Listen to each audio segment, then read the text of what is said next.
ओके कर ले।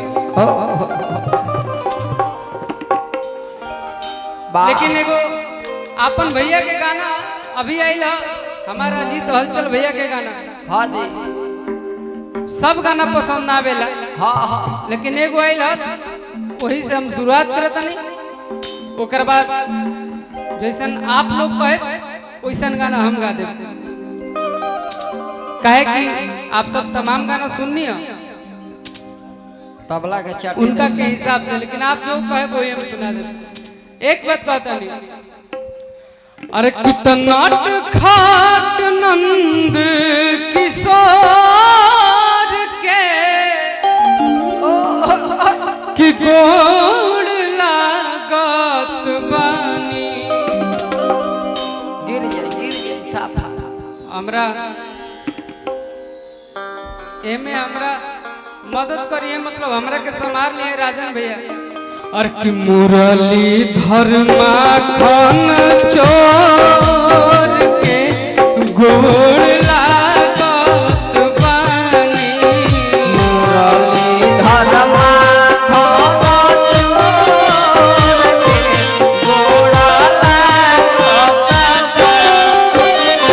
नाट खाट नंद किशोर के गोड़ लागत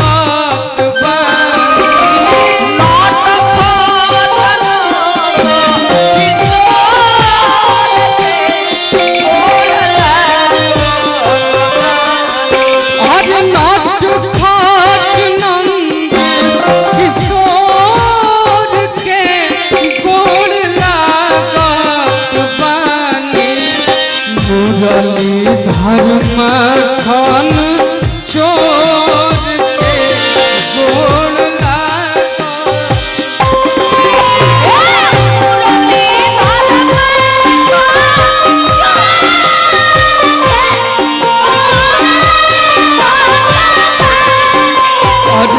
मुरली धर्मा खन चोर के गोड़ लागत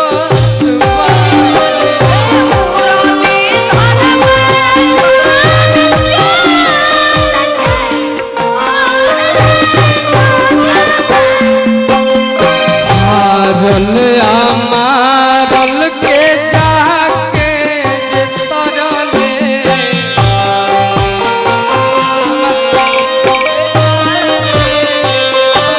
हमार गोल्डन भैया बाकी जितना भी भैया मंच के उपस्थित हैं बहुत क्या आशीर्वाद हो ये प्यार करो।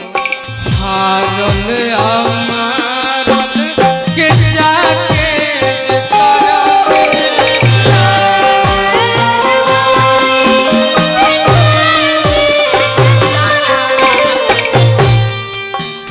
ई मंच पे एगो ऐसा आदमी उपस्थित बानी हाँ जी जेकर न तो नाम लेवे के बा और हमार भोला बाबा रह दे ई सब तो हमने आके कसहूं उड़वा दिला।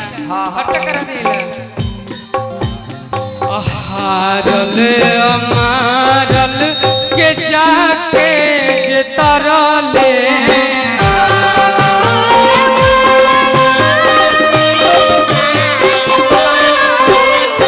कतना के भगिया जिनगिया सबरले।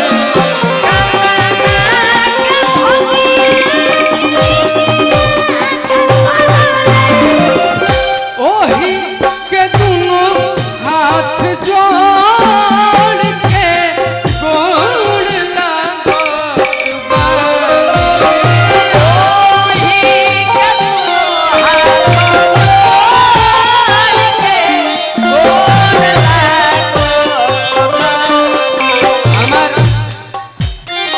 भोला बाबा की तरफ से रुपये पैसा के थोड़ी के थी ना उतना हमनी पर वो ऐसे ही खर्चा कर दे। हाँ जी खर्चा का हमारा अपन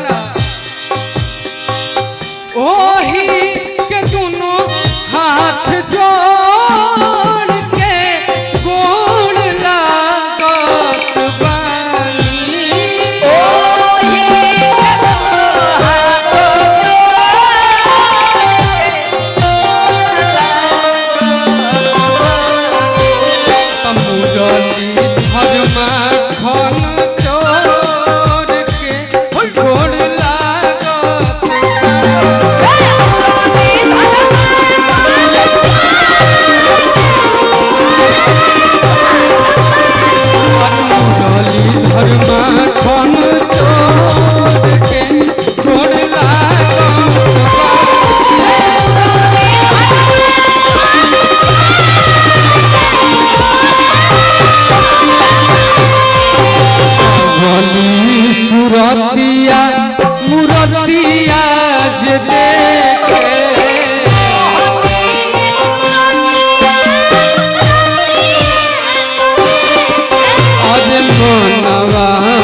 मुरली भर माखन चोर के गोड़ लागो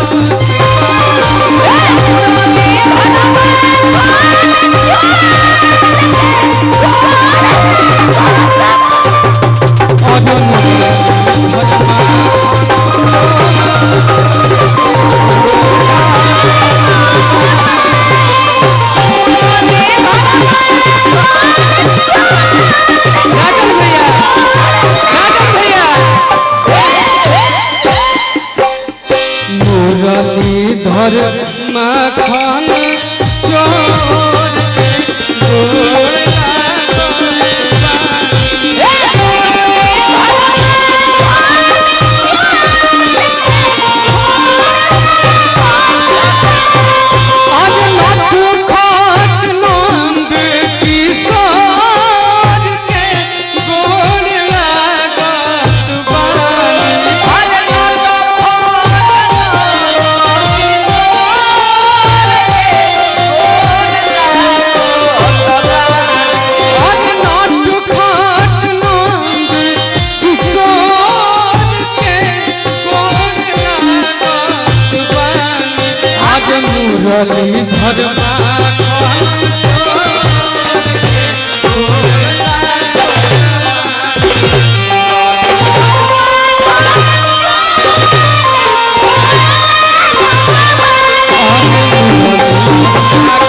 मुरलीधर माखन चोर के गोड़